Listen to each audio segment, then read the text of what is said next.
What it do, Dream Team? It's your boy Neal back with another reaction video, guys. Here we are with German stereotypes, the dirndl, humor, and German efficiency. Meet the Germans, and before we meet the Germans, I need you to meet that subscribe button. Read the notification bell, get a video a thumbs up so it gets suggested. Social media, Patreon, all up top. You can subscribe to any of it. Put all the links in the description. All you gotta do is hit the link, follow, talk to me, human. I talk back. You guys got a favorite video suggestion? You can subscribe to Patreon or drop it in the comment section. I'm very intrigued to learn. I've heard a couple German stereotypes, but I'm very intrigued if I'll learn anything new in this video. What generalizations does the rest of the world make about Germany? I've picked out 5 German stereotypes. How much truth is in them and where did they come from? But first of all, which ones annoy Germans the most? Viele denken, wir würden in Lederhosen rumrennen und Oktoberfest, Bier trinken. Lederhosen, das ist ein Klischee, das kann man so nicht nehmen.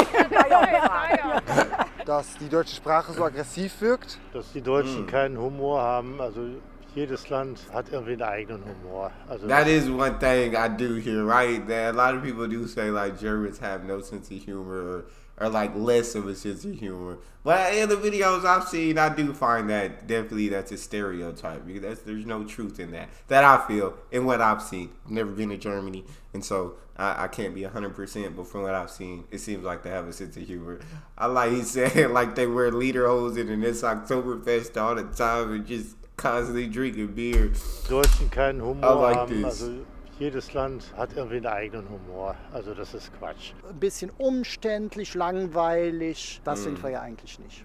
Romanticized images of Germany often include a woman dressed like this. This is a dirndl, and the male equivalent is Lederhose, literally leather trousers. These types of folk clothing are very specifically linked to the southern state of Bavaria and neighbouring Austria. You might come across people wearing them day to day in Bavaria, but it's most common on special occasions and during festivals like Oktoberfest. The dirndl is just one example of folk costume in Germany. Most traditional dress, known as Tracht, started out as work clothes for peasants. Various aspects of traditional idealized German culture, including Tracht, were later used in Nazi propaganda. The dirndl even got a bit of a makeover under the Nazi regime. Really? A lower neckline, a slightly shorter skirt, and a tighter waist. Oh wow. The designs seen today vary from very traditional to very modern. And apparently, Hey, it was a couple of them that look good. designs seen today vary from very traditional. Let me see. Hold up. Hey, them designs are nice. Them designs right there, and I rock with them. I don't know if it's the ladies that's wearing them that's making them look nice, but them were some nice designs. I can definitely see those being worn modernly today. For sure. Very modern. And apparently, the position of the apron's bow can indicate relationship status. For example, tied on the right means married or engaged, and on the left means single. The stereotypical image of a German also tends to include a beer in the hand. Usually in one of these enormous glasses. Yes. In fact, the Mass is another element of Bavarian culture that has somehow come to dominate the image of Germans abroad. Germany actually has an impressive range of glassware, sometimes with a specific glass to go with a specific type of beer, like this Kölsch glass from Cologne. Of course, not all Germans like beer, but it is an important part of the culture overall, with different beers also connected to regional identities. Traditional brews which follow the rules of the beer purity law still dominate, but the country has seen a boom in craft varieties too.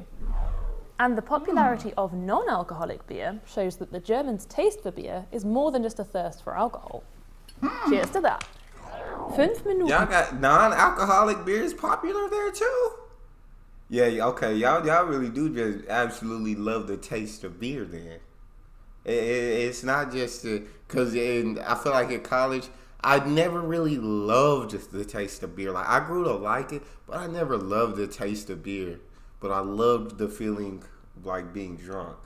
I loved that feeling and that sense of I became like another person outside of who I was, and it was like a whole nother guy. But I never like loved it. Like if someone offered me non-alcoholic beverage, I would have never drank it. You feel me?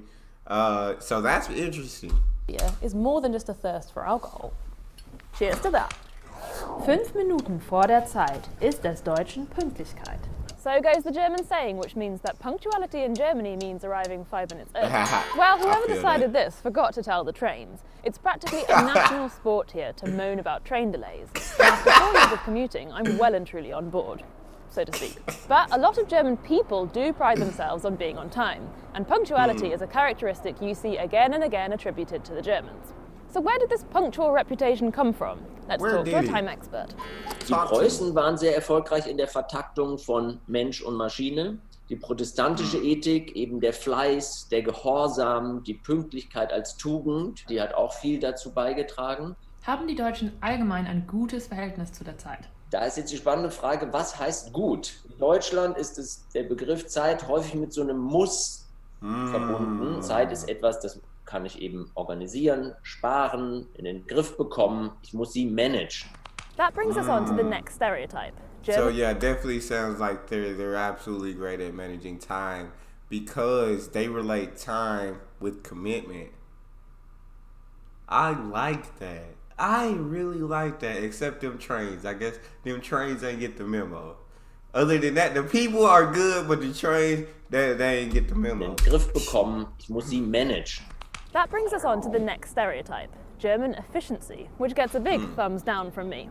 A dictionary definition of efficient is working or operating quickly and effectively in an organized way. Okay, so the Germans might have the organization part down, but speed and effectiveness, not so much. Did you know it took 632 years to finish building the Cologne Cathedral? God A more modern case study that brought global visions of German efficiency crashing down was the new BER airport in Berlin, a project plagued with problems from the get-go. It finally opened in 2020, billions of euros over budget and 10 years behind schedule, just in time for the coronavirus to hit, bringing most air traffic to a standstill. Billions of dollars over budget and 10 years later. Yeah, I feel like I did see a video where they say like it's harder, I guess, to get like all the permits and everything required to like build a business or something like that in Germany than it like would be in the US or somewhere, you know what I'm saying? You just have to go through a lot more in the process of getting everything, getting a thumbs up on everything, basically, getting it all approved. And so I have seen that in another video. Schedule, just in time for the coronavirus to hit, bringing most air traffic to a standstill. Interestingly, it often seems that the Germans' love of precision and planning actually gets in their way. If Germany ever wants to live up to its efficient reputation, it's going to have to break up with bureaucracy. What was it Mark Twain apparently said? A German joke is no laughing matter. Bit harsh, Mark. Personally, I know plenty of funny Germans, and I think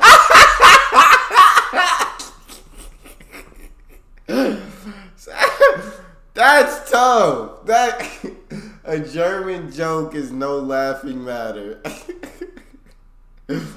That was a bit harsh, Mark. Personally, I know plenty of funny Germans, and I think most people appreciate good comedy, right?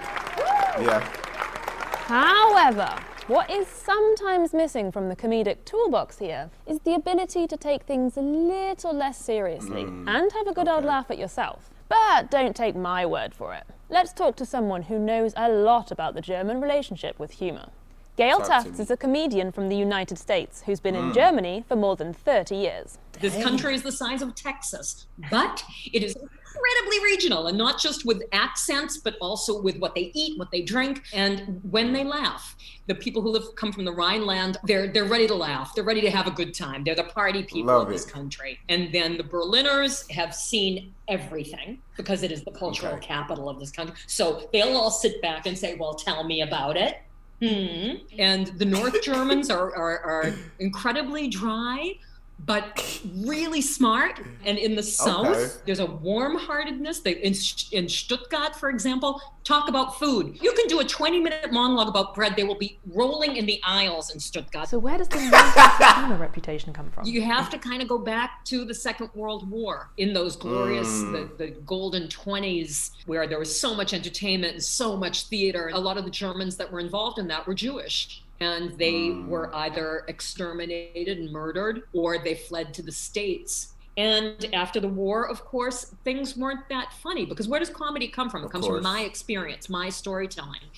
And I think there was an entire generation that it was very difficult to find the humor in anything. Although once the 50s, 60s started, there were some great German comedians. Loriot, for example.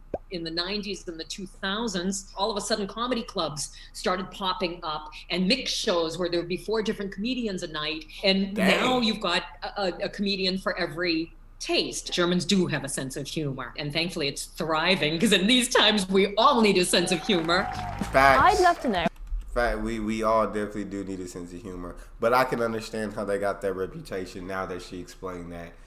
Because of what happened in Germany, right? In that generation, everything, they just couldn't find anything a laughing matter after like going through something as tragic as what they went through. And so that's definitely understandable. I can understand that. But she's like, different parts of Germany, I know what I'm saying? Berliners seen it all. From the Rhineland, they ready to laugh, ready to have a good time. Here, you can do a 20-minute monologue about bread and keep them rolling out their seeds. So even though it might be the size of Texas, just very regional, and people are very different in these different regions. Thankfully, it's thriving, because in these times we all need a sense of humor. I'd love to know how many of these things are part of your image of Germany, and which stereotypes from your country get on your nerves the most. Leave us a comment. For my country, we have so many stereotypes about the U.S. I don't know. I don't know that any of them really bother me. I don't know. I could probably think of one. If I wasn't put on the spot, if I was given time to think, I could think of one. But that's all we got for this one. You guys got a favorite video suggestion? You can drop it in the comment section and subscribe to Patreon. Make sure you subscribe to the channel, ring notification bell, get a video a thumbs up so it gets suggested. Social media, Patreon, all up top. You want to subscribe to any of it? Put all the links in the description. All you got to do is hit the link, follow me, talk to me. Love talking to you guys. You guys are the most incredible team on YouTube. It's your boy Neal. Out.